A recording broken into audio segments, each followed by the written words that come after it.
Hello, anybody that's checking in to watch me continue on Angron's Primarch model.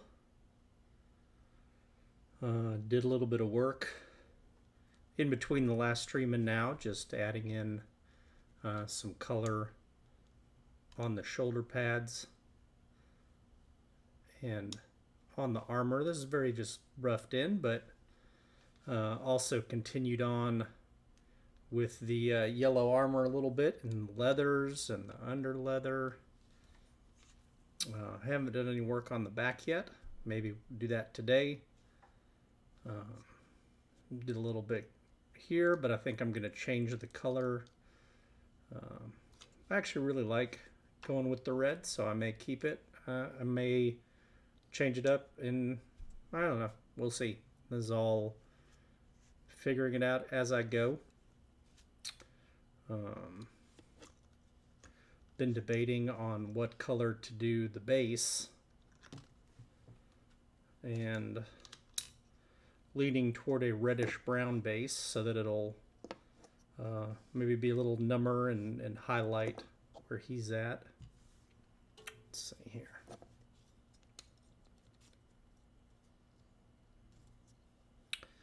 And I'll probably also be using just real metallics today.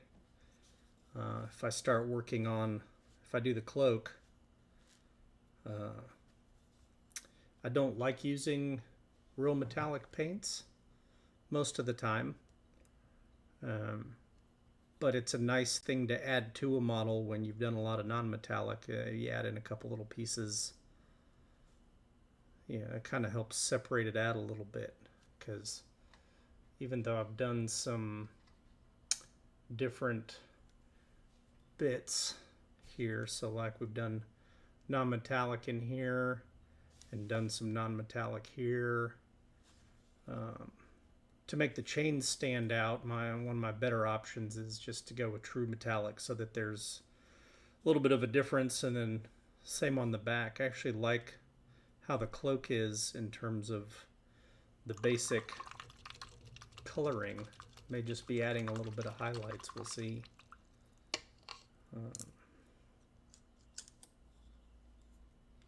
Kind of want to paint on the base though. Kind of seems to appeal to me a little bit today, just to work on the base a little bit.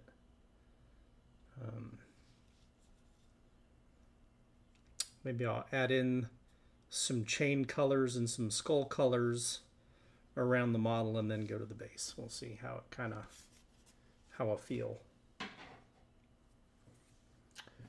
So I've been using Vallejo Game Color metallics lately. They're really nice. Flow really nice off of the brush, and they have a nice little shine to them till you darken them down with some washes, shades, washes, whatever you call them these days.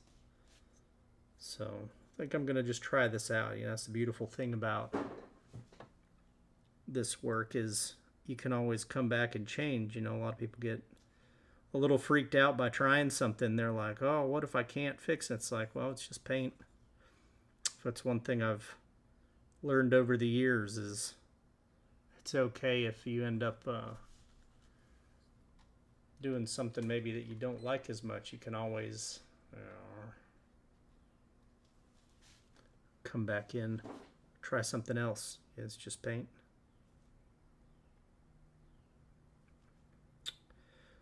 Since the last stream, I've been looking a little bit at inspirations for upcoming Primarchs and just kind of making a little folder on my phone of other people's work that I like. It's one of the ways that I figure things out, is I kind of look at what other people have done and see if there's anything that inspires me. That's a big one. Sometimes it can be hard to pick which direction you want to go. Like this color scheme is definitely not what you know, any Warhammer or Forgeworld stuff. This doesn't match at all what his colors are supposed to be. But, you know, can always, the whole point is to paint something that you like, and I always thought that this would be a cool color scheme to attempt.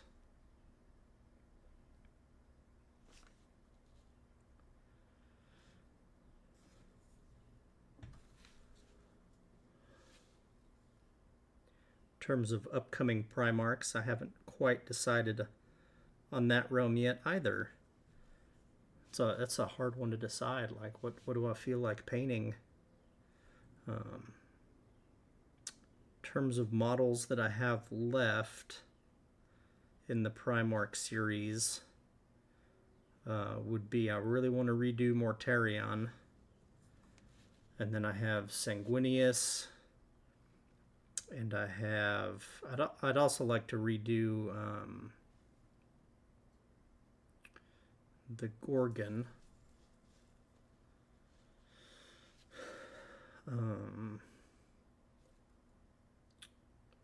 What do I have? I have Dorn to finish, which I started him a while ago. I may not paint him on stream. But I have, let's see, I have Magnus, I have Dorn, Corax.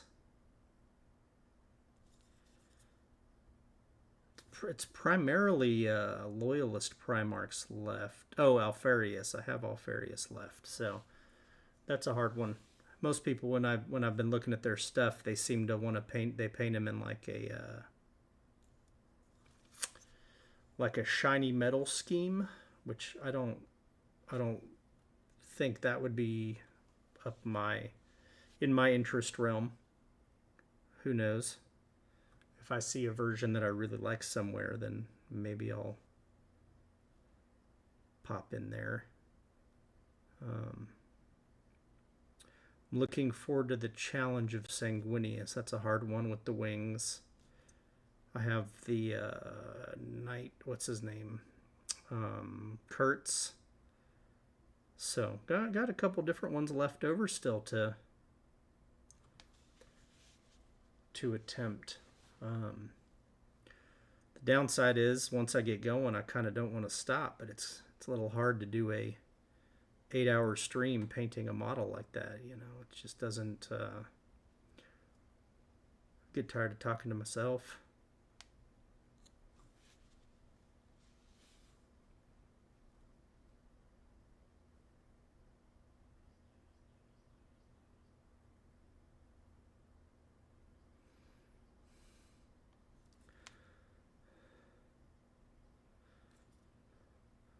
You know, I probably should have posted on Instagram that I was going live.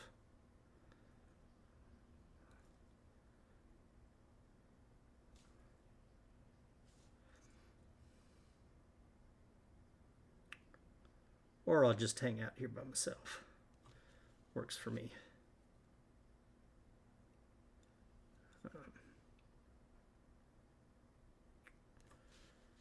I had actually painted the Magnus model almost in its entirety.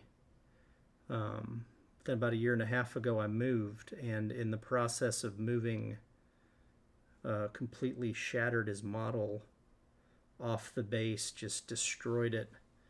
So I had to wait till I could afford to buy another one. And then now I got to rebuild him. So a couple other models went through a similar thing. I think Corax also got broken up, but it was less damage. I could actually fix it up. So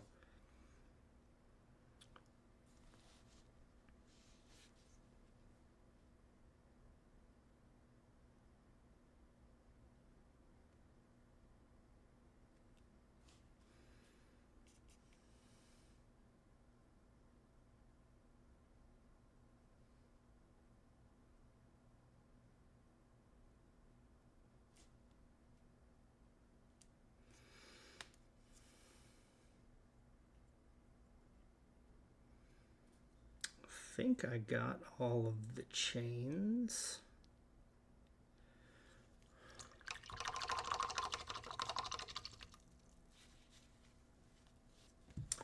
Let me go ahead and hit that Instagram story and say we've gone live. I totally forgot to.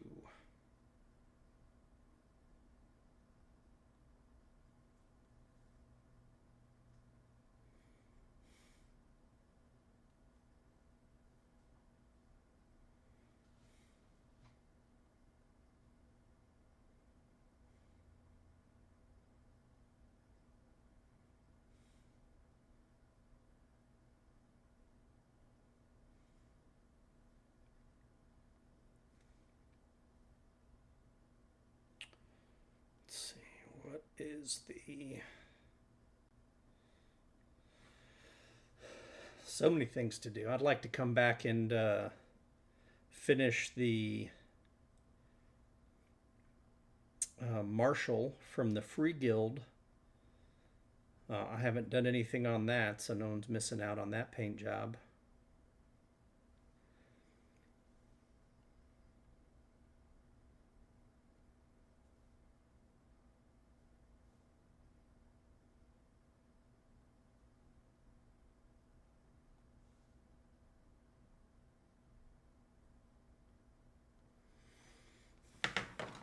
Okay.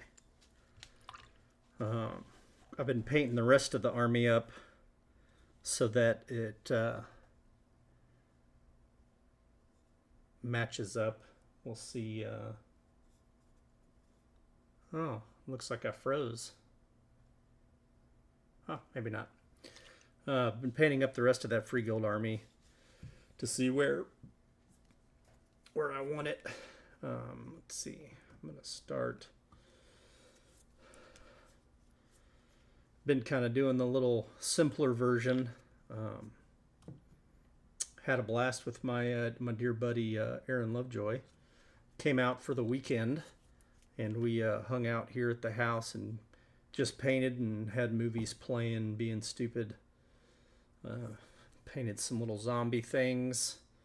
It was fun watching him. He was working on this massive Sisters of Battle army, which is pretty incredible.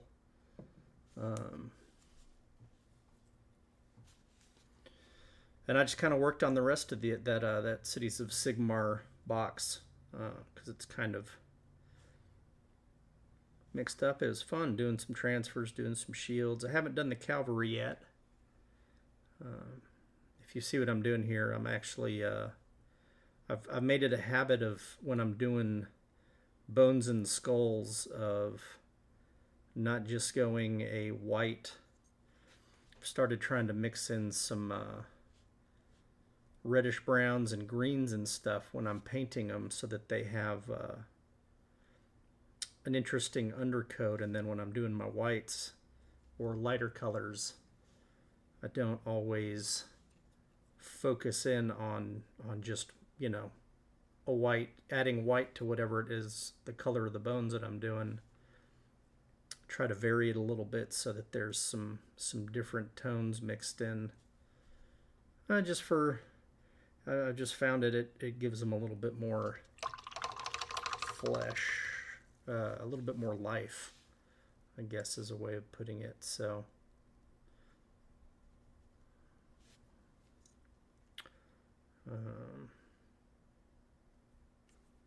here I just picked a dark gray, not overly saturated, and a little whole red to create this desaturated brown. Came in with dark sand, which is kind of a cream color, adding to that. And then just, some people might change it completely, each skull independently, but I found, especially when there's a bunch of stuff, I'm just going to kind of use similar colors, and then if I feel like I need to add some different tones, I'll just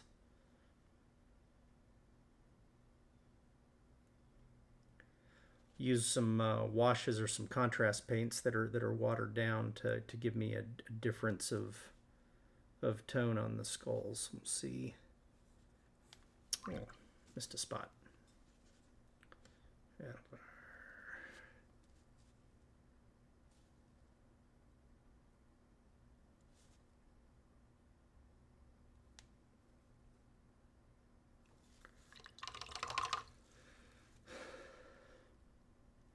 terms of other things I'd like to paint, there's quite a bit. I've got a bunch of busts that would be fun to paint on stream. Got some Black Templar, Space Marines, but you know, it's some of the stuff. It's not. There's plenty of tutorials out there about how to do things fast. You know, you can go to Cult of Paint. You can go to man. There's so many.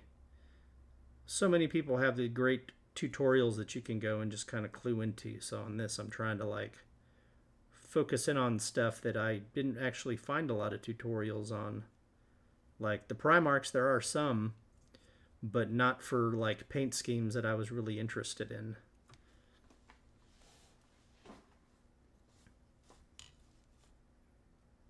Vince Venturelli has a bunch of amazing tutorials. Yeah, I feel bad for some of the people that are all their content is tutorials, because I think I would it's just seems like it's never ending. You're always having to find something new to put up. So here I have some colors that I really have grown to love as of recently. Where did it go?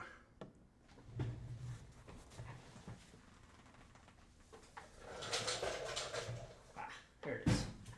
So this pastel green has been from Vallejo. Pastel green and blue. I've started to really like using them instead of using, you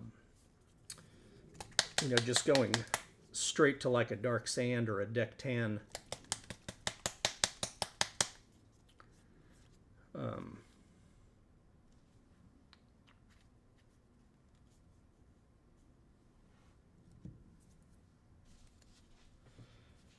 So like sometimes I'll come in and I'll add them a little bit to my color. But they just, instead of going straight white, you can get a nice little off-white color. I'm just kind of stippling in a little bit here along the edges. Create a little highlight here along the edge, along the jaw. But yeah, I really like these pastel colors, so you can kind of see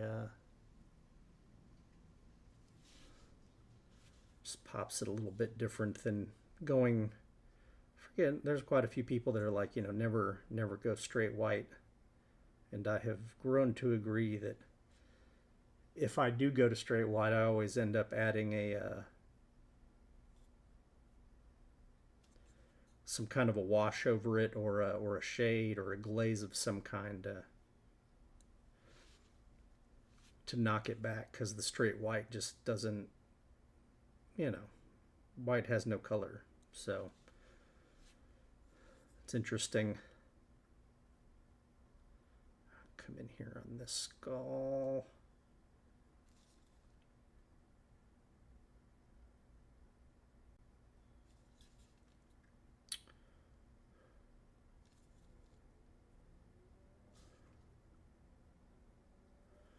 There we go. Helps you stand out a little bit. Think what I may do is add in, since I've got it on the palette, I'll take a little bit of my flat earth that I love so much. It's a great Vallejo color. And a little deck tan, and maybe do some highlighting here on the fur. That's just a little dark sand. You can see right there, just a little dark sand. And let's see what it kind of looks like in here. I'm just going to do a couple little highlights, cover up some of my metallic. Yeah.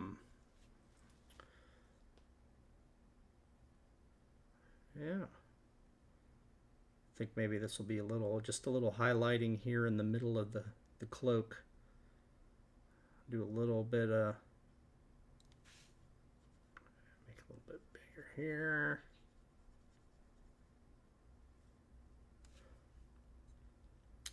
It's It's a nice little mixed color. What I'll probably do is do a little bit of it over the top of the darker furred areas. And then do it over some of the lighter areas as well so that it just kind of gets spotty. I'm not a great fur and hair painter. I find them to be problematic. Don't get me started on wings. I think that's one of the reasons why I never worked on sanguineous before now, is wings are very threatening to somebody that's not super comfortable with stuff. So we'll see. I may do a little test run with another winged model. Okay, I'm going to add in, I'm going to make a different tone here. Added some whole red to my mix. Create kind of a rosy-ish color. It may not be bright enough here. Let's just see how it, oh, it works okay. I think why I'm attempting to do the fur this way is it just gives you a couple different tones. You know, if you watch the previous stream, I basically just over the black and white just put in two different colors of contrast paints and let them kind of mix together a little bit, which I find helpful when you just want to cover a large area and you're not sure what you want to do. It just kind of gave me some colors that I could work off of, and I knew I wanted to start dark and go light. A lot of people go light and then go dark. For this model, it felt I just kind of wanted to go the other direction with it. So I mean, already just with a little bit of highlighting, it kind of helps it pop a little bit. I may go even one step brighter around here in these edges, and then maybe even a little bit brighter up in here. Let's see if I just, what I might do is grab a color that's a little bit more saturated than a little brighter saturated. Maybe I'll take a cavalry brown, nice reddish brown. I use it for on leathers a lot. Show you the tone difference. So this is the whole red in the dark sand, and then this is going to be cavalry red in the dark sand. So you can see it's a little bit more a little more reddish in tone. We'll see how that maybe up in here can kind of help add some, it's a little too similar to my skin tone in here. So we'll go a different direction then. Let's try it in our mix down here. Add a little green.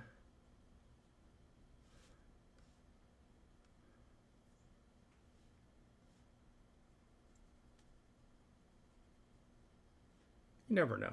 I love mixing paints and just finding something. There we go. Let's try that.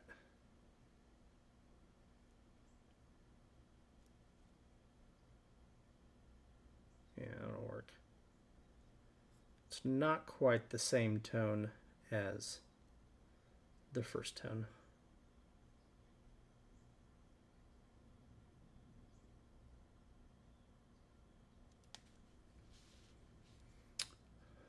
I just like there to be differences.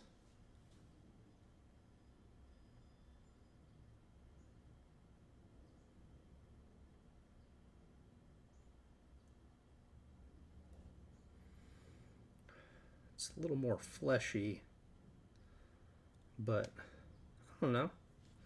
I think it works. I may go, you know, I actually really like how this has turned out. Let me grab a little bit of our earlier shade and do this, cover up that fleshy part.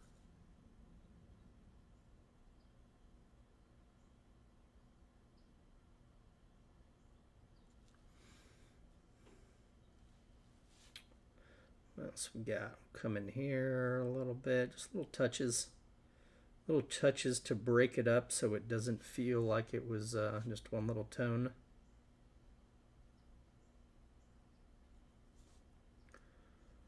And then maybe I'll come in with a lot more of this lighter version and just kind of add some extra little bits in here that are brighter. Yeah, it's kind of a nice little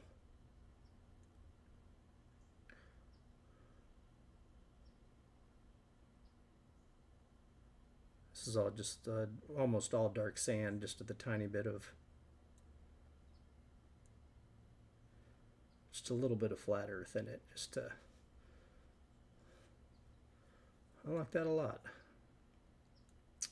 So from here, what I'll probably do is just do kind of a general light wash glaze over the chain, darken it up a little bit, get into the recesses so that the edges shine a little bit more.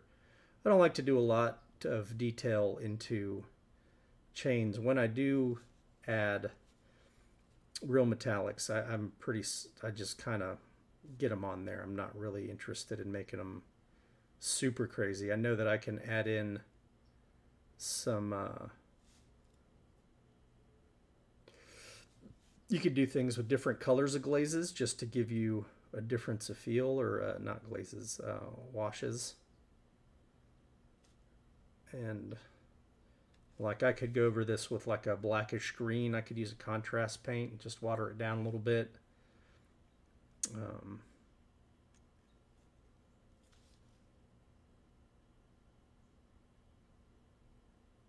I haven't been super happy with these gauntlets,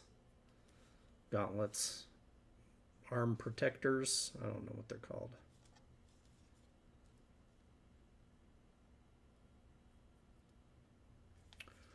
Okay. I like that. It's giving a little bit of life.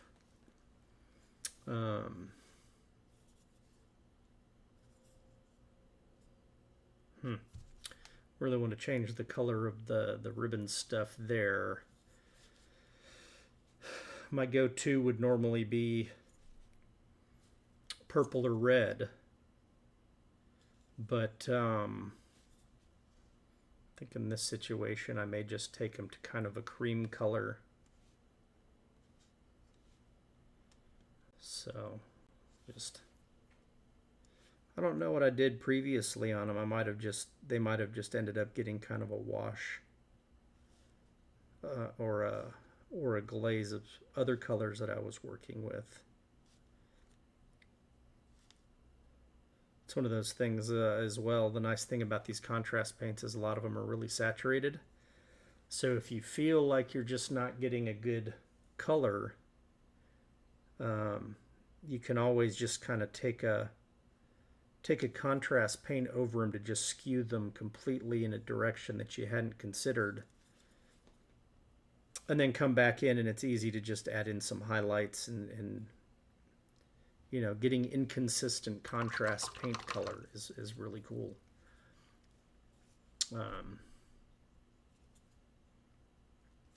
I like these being red, but I feel like I need to make them more of a white-black metallic with some blood scattered on them instead, so that they don't, well, I feel like they just distract a little bit from what's going on. So if I can kind of do something color-wise, let me look at my inspiration photos here real quick,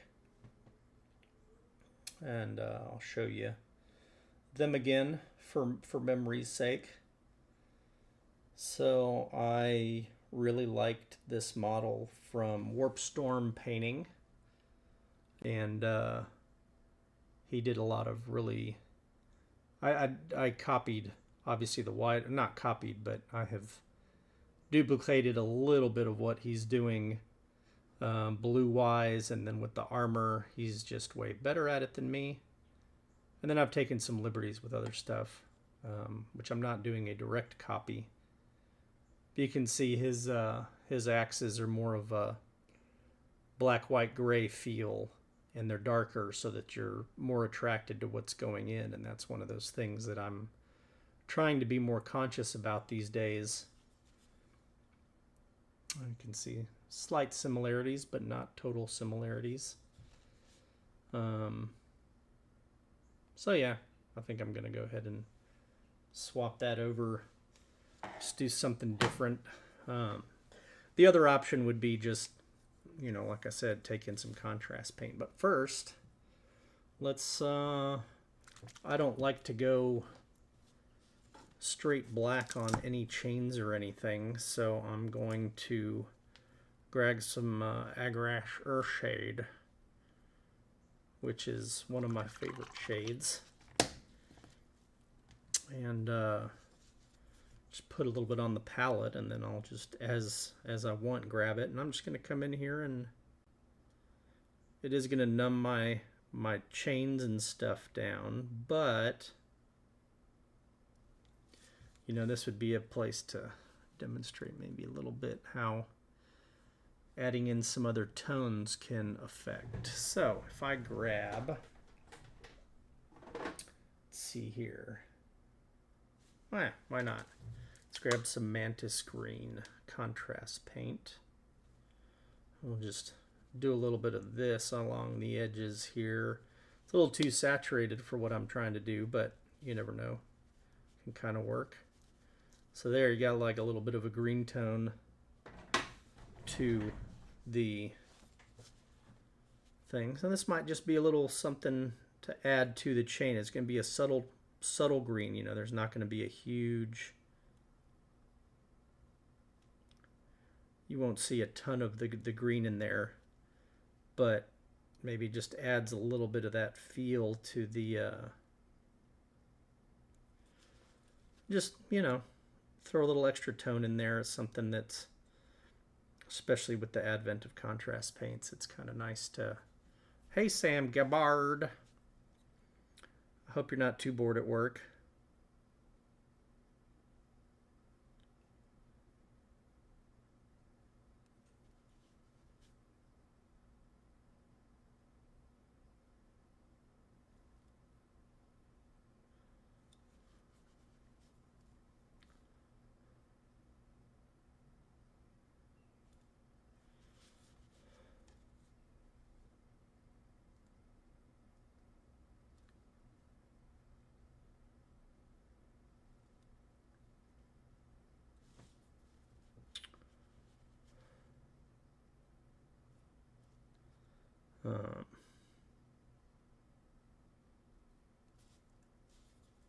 Ooh, can't forget the chains on the front side here.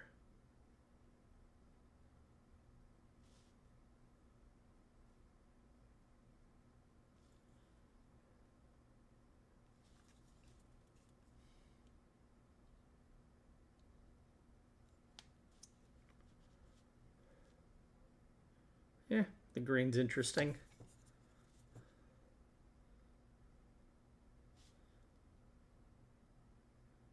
Just adds a little something extra. Oh, I know what I wanted Sam to see. Ah, working on editing. Well, sorry you got rained out. That's, I've been doing a little bit of commission work outside myself, and I got rained out as well. I'm gonna go grab something real quick.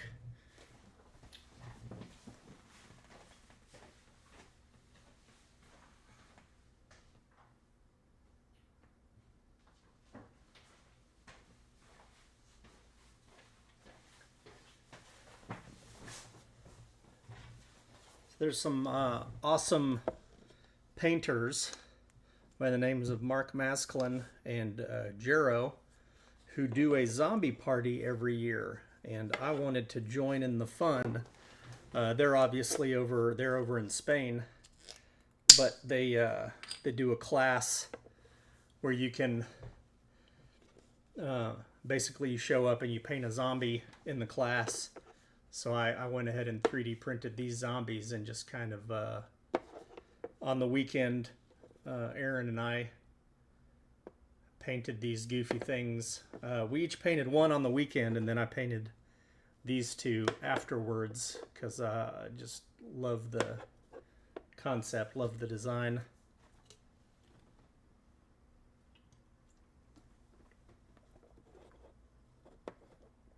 This is a new one this year for their painting class, which is cool.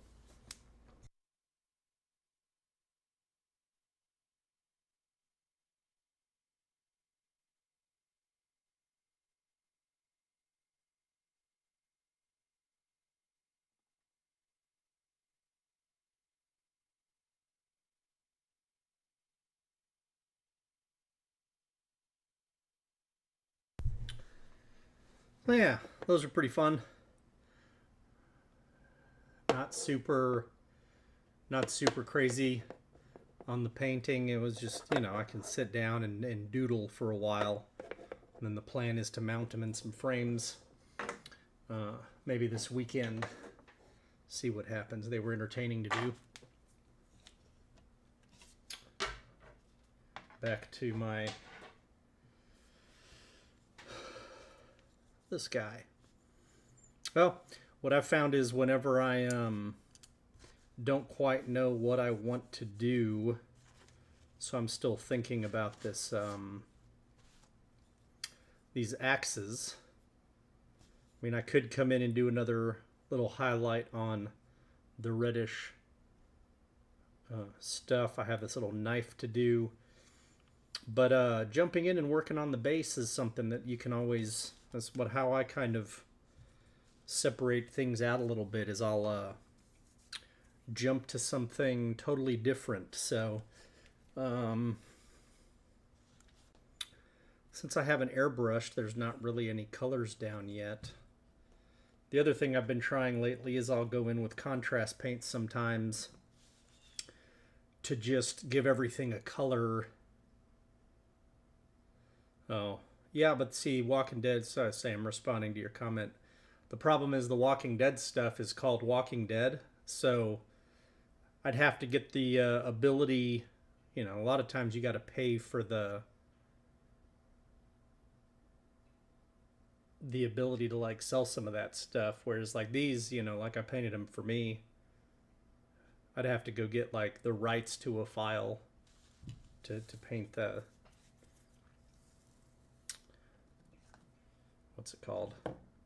Sometimes with the STL stuff you can just paint it and sell it, but there are people that, you know, will make Walking Dead stuff, but I'd have to get permission basically.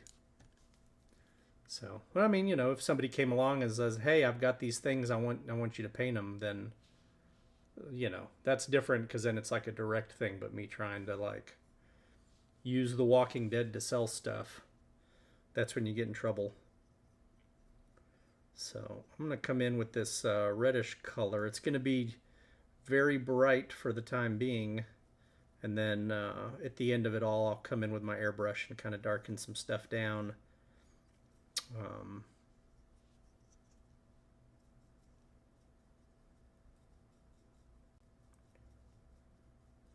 This is whole red, I think.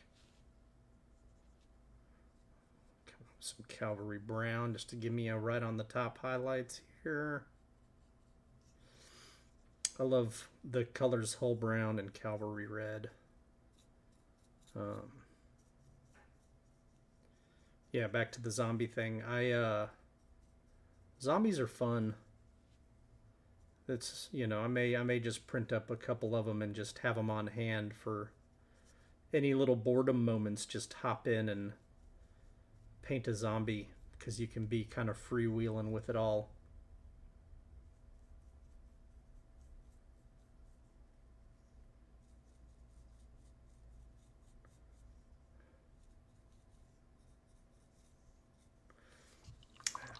Cavalry brown here.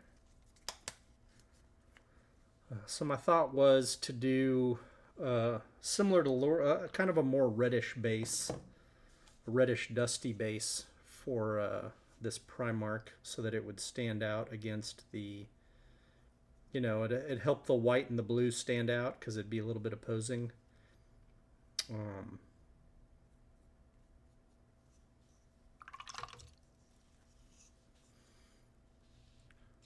Probably come in, I'll just use up my metallic paint that's on the palette, hit some of this stuff that's for sure metallic, doesn't have to be gorgeous, and then I'll come in later and play with it some more. But at least this way there's, you know, it helps define it so I can tell what it is, because I found that could be a problem from time to time, is these models are so detailed that you can't tell what things are sometimes until you start painting on them, and then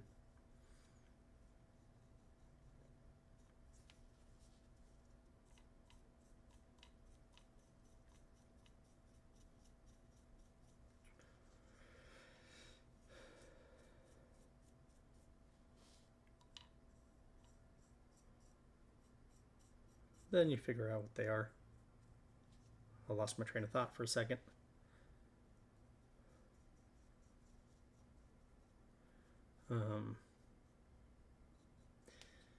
The other thing I've been trying to do more lately is wet blending, which I'm still not very good at. But getting some, you know, like all the shoulder pads are wet blended, you know, it's just taking 3 colors and trying to blend in some color.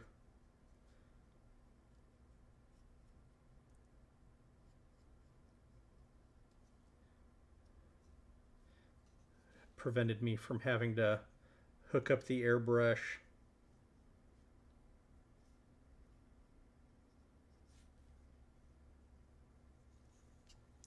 Hook up the airbrush and then cover stuff up. You know, that's always the thing, is it's like I'm always looking for little tricks to avoid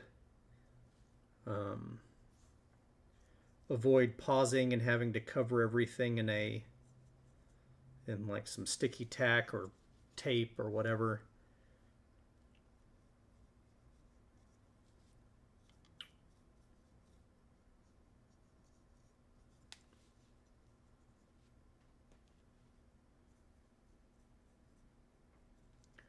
Which I enjoyed, you know, some of the Primarch models I may do some airbrushing on them, which like even these guys, like I have not blended very tightly any of the white and the gray on them. It's a little messy because I knew I could come in later and just kind of highlight in on the white armor, but I also, following plenty of tricks from painters online, you know, covering up your lack of smooth blends on stuff that's not like the most important on your model. You can do it faster. You can dirty it up, use washes, and use battle damage on a lot of models to cover up some of the weaknesses so that you have more time to paint on the stuff that you really want to focus on. So like, since Angron's the focus, I'm spending most of my time focusing there, less time on the rest of the model, but sometimes you just got to take a little bit of a break. Do that.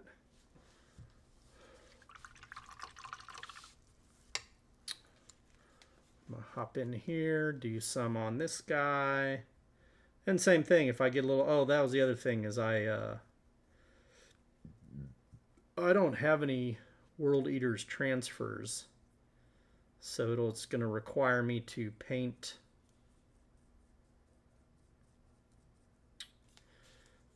their symbol by hand, possibly, which is not my favorite thing to do.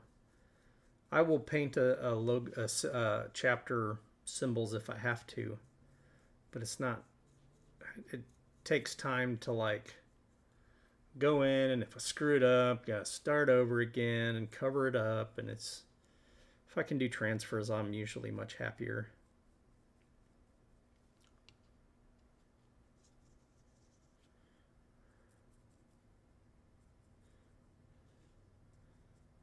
This part of the model is going to be a little bit dicier, getting all the nooks and crannies.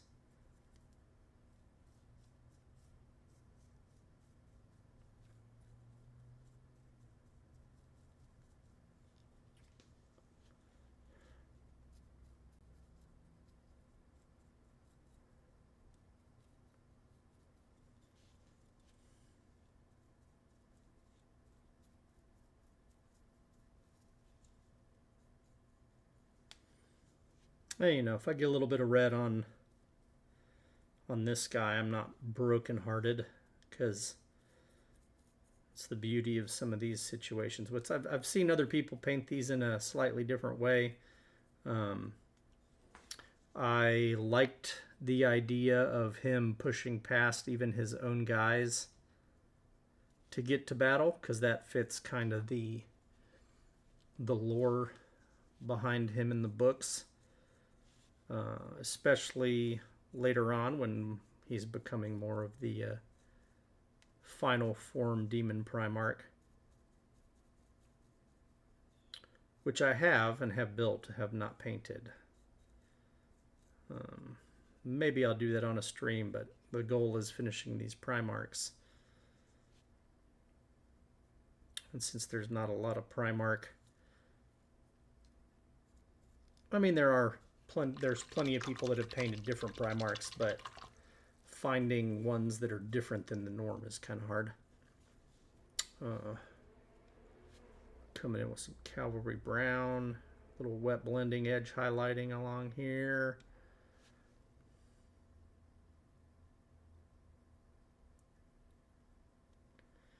I notice there's nothing wrong with painting true metallic.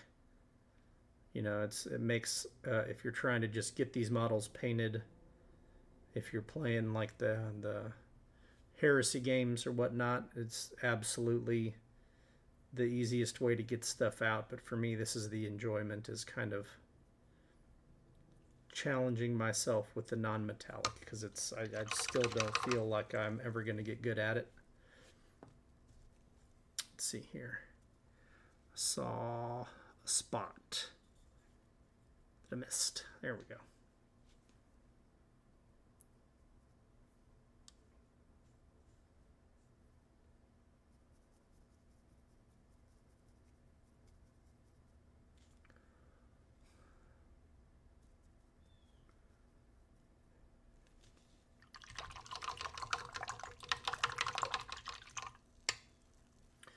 Which even there's a couple places where I got some on the white armor, but I don't find it to be horrible.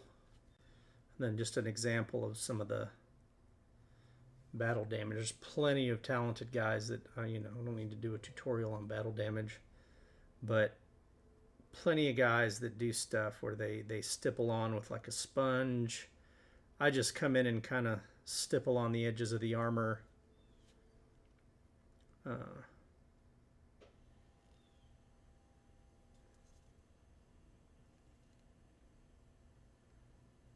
Usually along the edges. Just get a little, with white specifically, this is a simple way that I've found. Saw other people doing it, thought it was simple enough. I don't even pull out a sponge, I just kind of add some red. If you use Games Workshop paints, Rhinox hide is always a really great color, nice and saturated.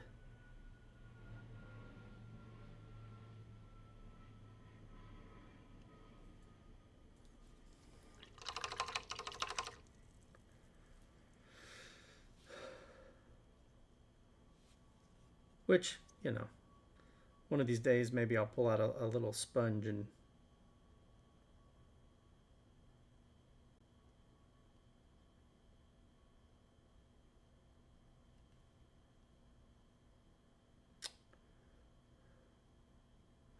who was it? Trovarion.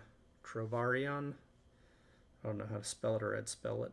He recently did kind of a Black Templar paint scheme that was really cool, that I'm thinking of taking a look at for just for fun, just paint something up in that style. It's he worked backwards, so he adds like the battle damage color first, and then stipples on the black for the armor and uses that as a way to kind of highlight, which is really cool. He's done a couple of these Grimdarkian dirty things. I think he did like a Blood Angels, or he did like a reddish color. It's a really cool effect. So I'm going to add in a shoulder pad since I've added some battle damage here. I'm going to add in some reddish in the cracks. Even if I'm going to add my transfer, I'll just go ahead and do this because the transfer shouldn't sit over this. So I'm just going to add this in so that it feels kind of the same. I add some here on the helmet. Adding.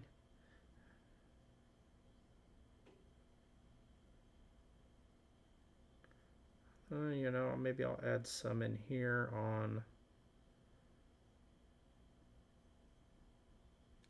his shoes.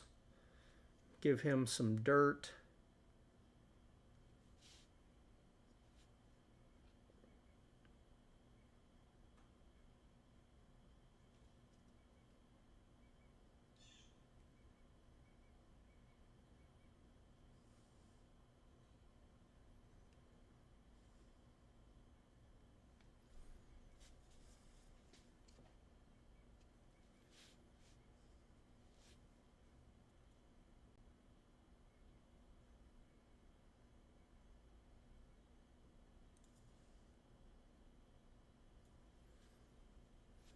I don't remember.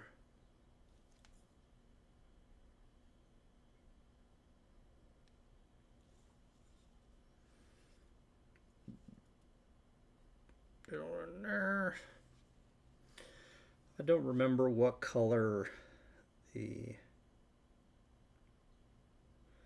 edges of the shoulder pad should be on the World Eaters.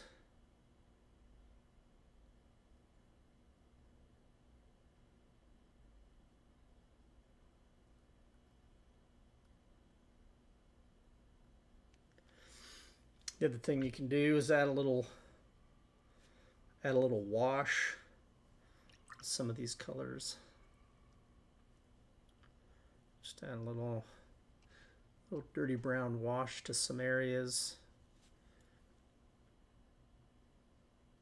Get down to the cracks. Stain some stuff. So here I'll just come in, add a little bit of stain on the underside. Let the white stay a little brighter on top. Same here.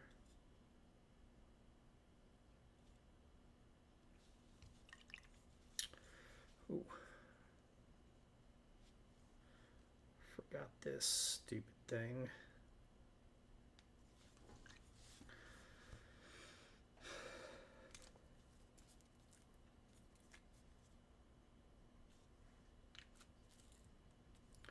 Get a little more metallic on my palette for this part.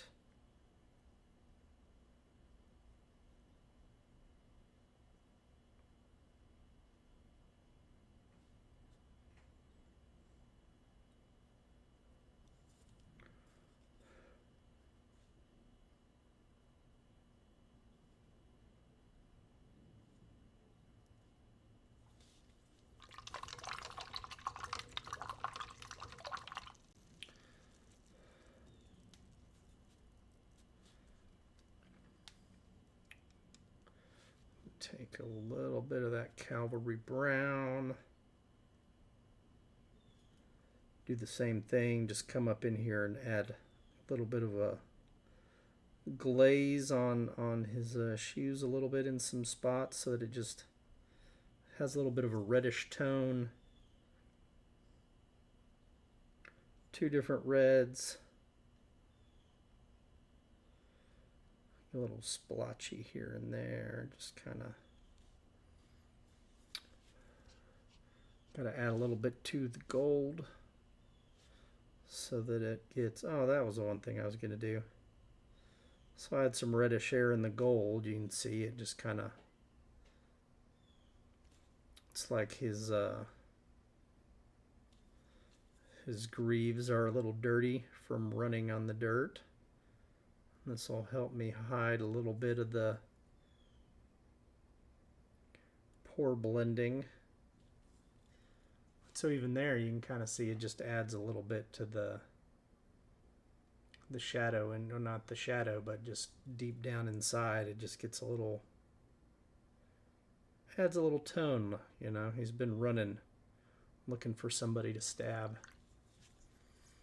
I'm going to come back in while I let some of that dry and just give me a little light brush over these chains that have dried with the green, so that I get the regular kind of chainmail color and the green stays in the shadows. So making it not as apparent in some of the spots where I maybe overdid the green a little bit, but I actually kind of like that tone in there. It just adds a sickly nature to things.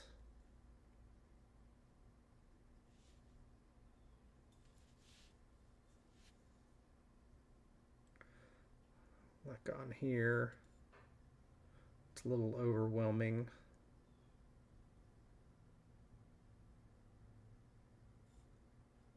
Okay. Let's see, grab some more Cavalry Brown, come in here, do kind of some edge highlighting, not straight up edge highlighting, but just kind of giving some shapes here.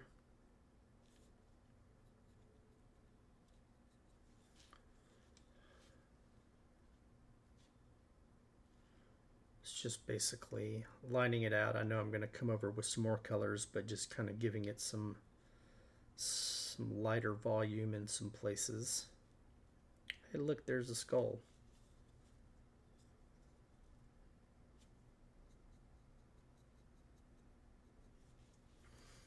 Okay. Then I need to do some of the same work to these guys. Got to come in and come in here.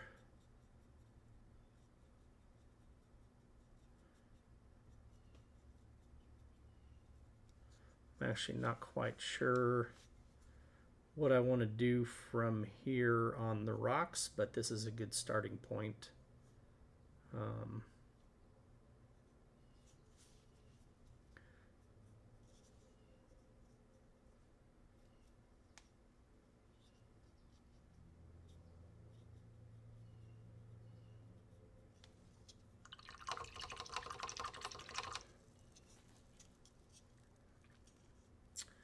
But I need to add some of this battle damage to these guys. So this will be, I didn't paint his piece right there, but that's okay.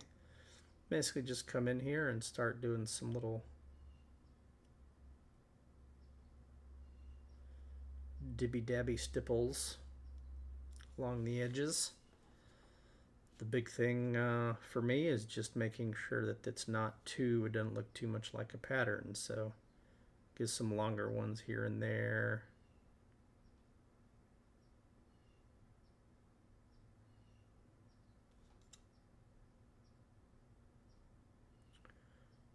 Give him some dirt in there. I tell you what I want, Sam. I want Muppets like these zombies. I want some files of Sesame, or the Muppets, like Kermit and Piggy and Gonzo and the band. I want like these zombie heads. I want that. That's what I want somebody to do.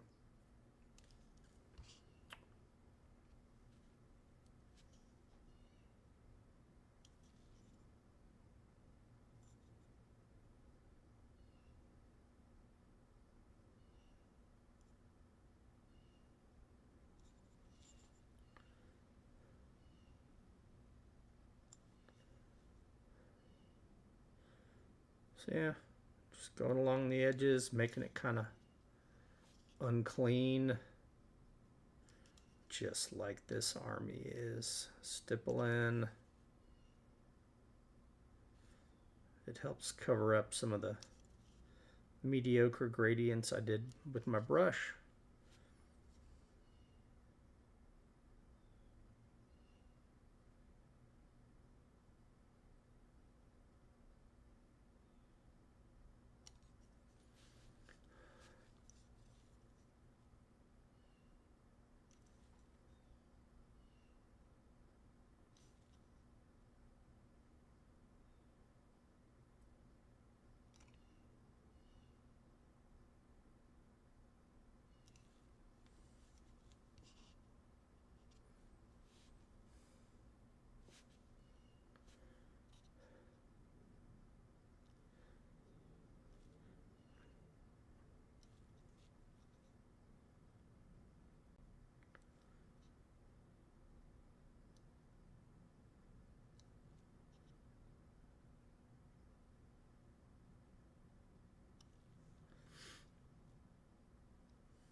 You know, a lot of people don't realize how much time it takes to find printable files online. Like if you're looking for something super specific.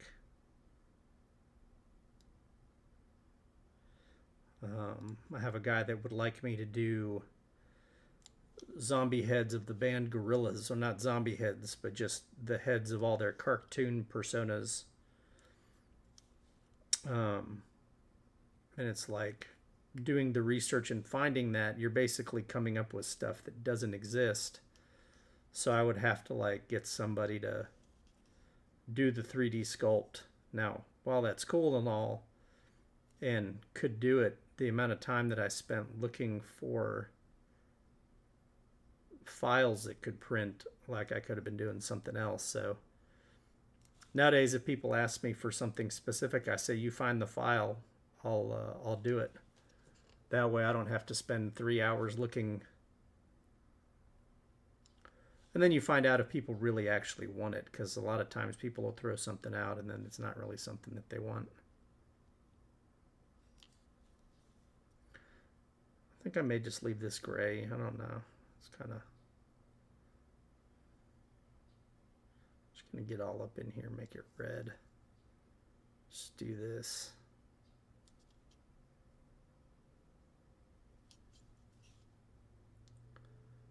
I don't know what color this was meant to be, but I don't feel like painting white. So I'm just going to come in. Yeah, let's do that. And then I'll come back in with some Cavalry brown. And you can add the Cavalry on the white as well. It's so much more saturated.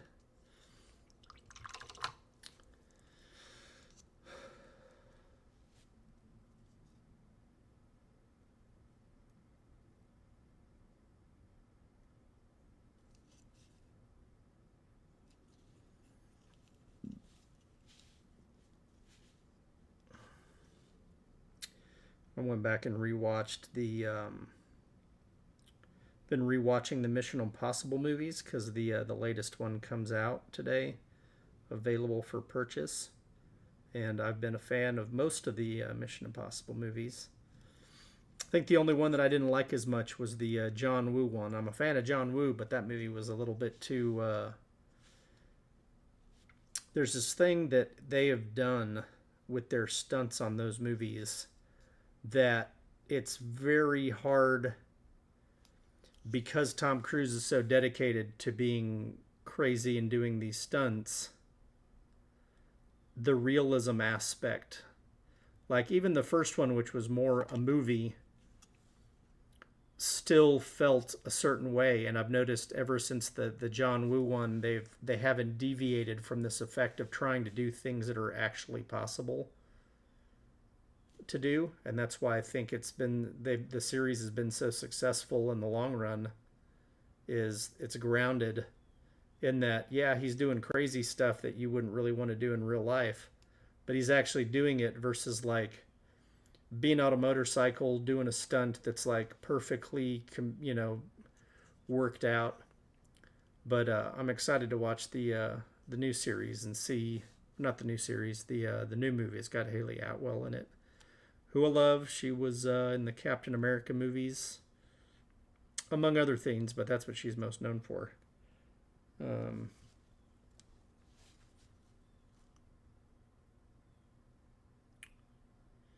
They're gonna kill somebody. That's what I didn't see it in theater. I've reserved theater going for times when I have more funds available to myself. But guaranteed they're going to kill somebody in this show. They're going to kill off one of the main characters. They need to step up the state since it's a two-parter.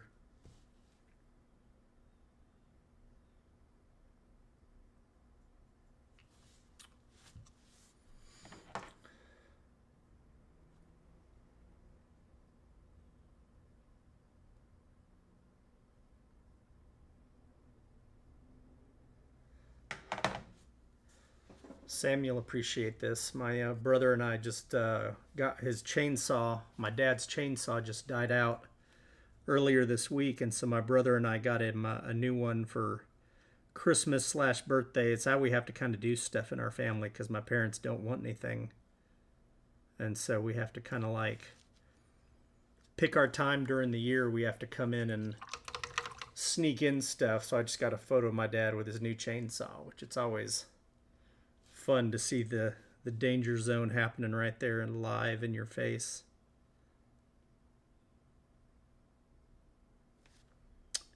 Doing a little bit more washes, just kind of glazing on some color, knocking down the white.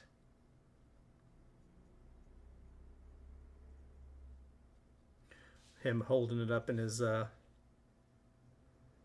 garage, just showing us what he looks like with it.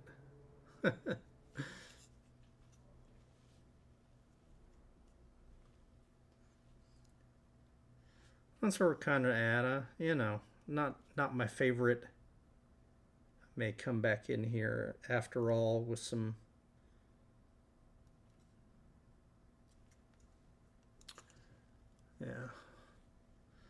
it's my dad like in his 70s using a chainsaw still. It's a man's man.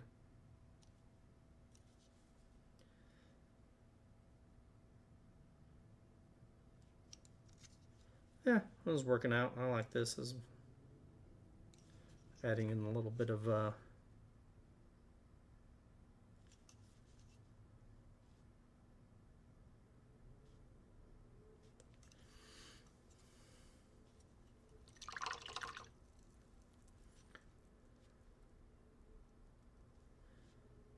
probably should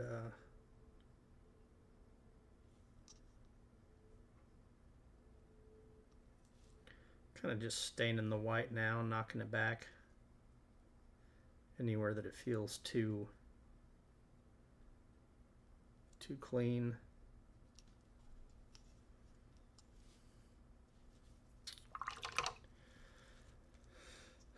It's amazing what just a little bit of basing and just a little bit of work on these guys and it just in the ground, and it just ties in that model a little bit so it stands out. And I'll end up darkening a lot of this stuff down.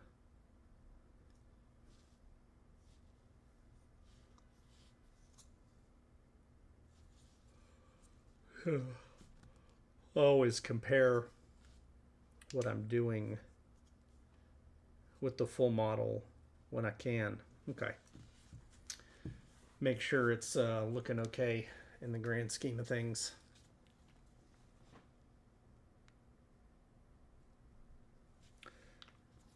Get a little bit more whole red on here. So I'll probably finish off this guy and then call it for today. Got some other stuff I can get to, but hey,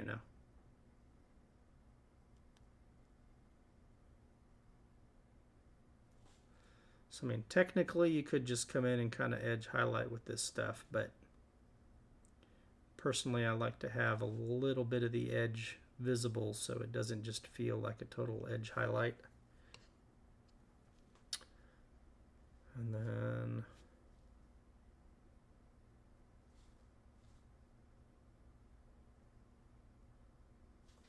you could come in with the I mean, you could use Agrax or shade and tint some of the armor a little bit. Should probably come in with a darker color as well along the edges, but I'll just go with the red for now. The other thing I'll look for is little areas where there's like a little gash, and I'll try to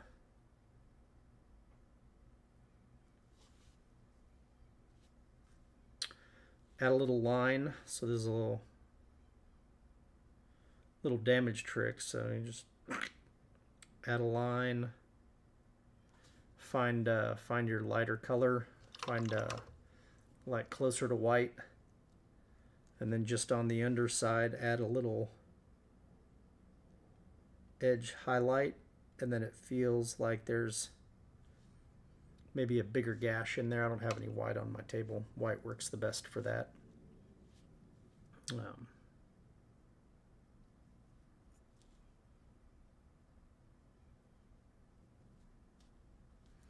Here would be a good example. Here's a nice hole. So I'll come in here and a nice big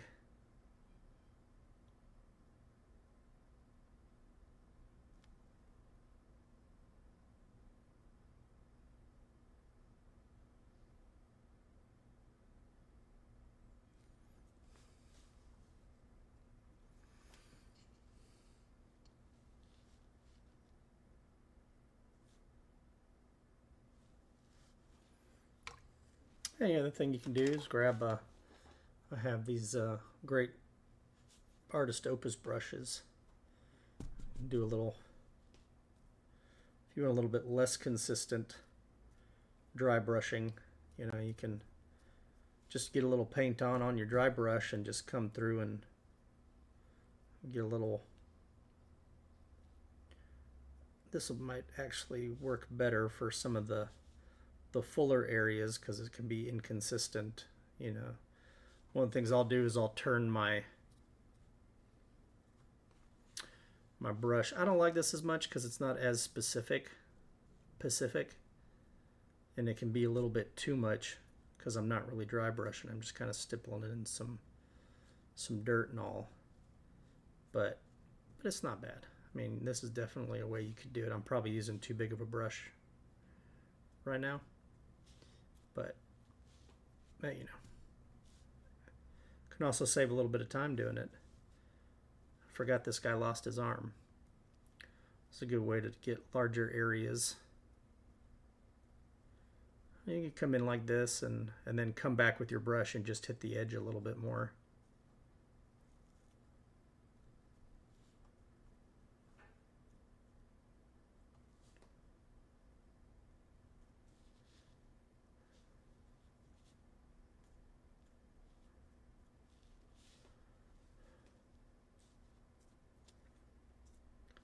Doing some battle damage like this is a great way to just quickly cover up some of your not so great paint spots. So you can see me now just coming back in with my brush and hitting some of these edges a little bit more.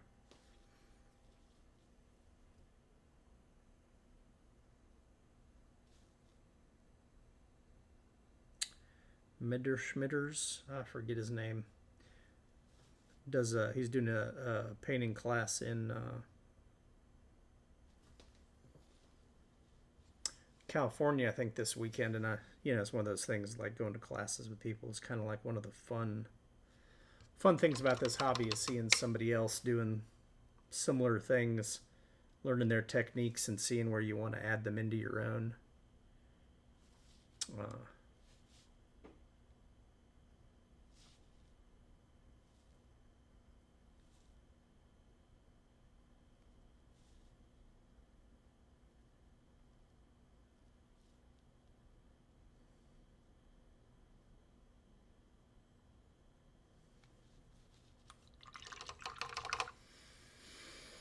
Okay, well, let's put her up together and see how we feel here. Feeling pretty good. A little battle damage going. Maybe did a little bit of too much on his helmet, but that's okay. There's always ways to cover up. Thanks everybody that came in, which is you, Sam. Thanks, Sam, for coming to visit me while I painted, listening to me ramble. I'm gonna bounce, get some dinner. Y'all have a great day, evening, morning, or night.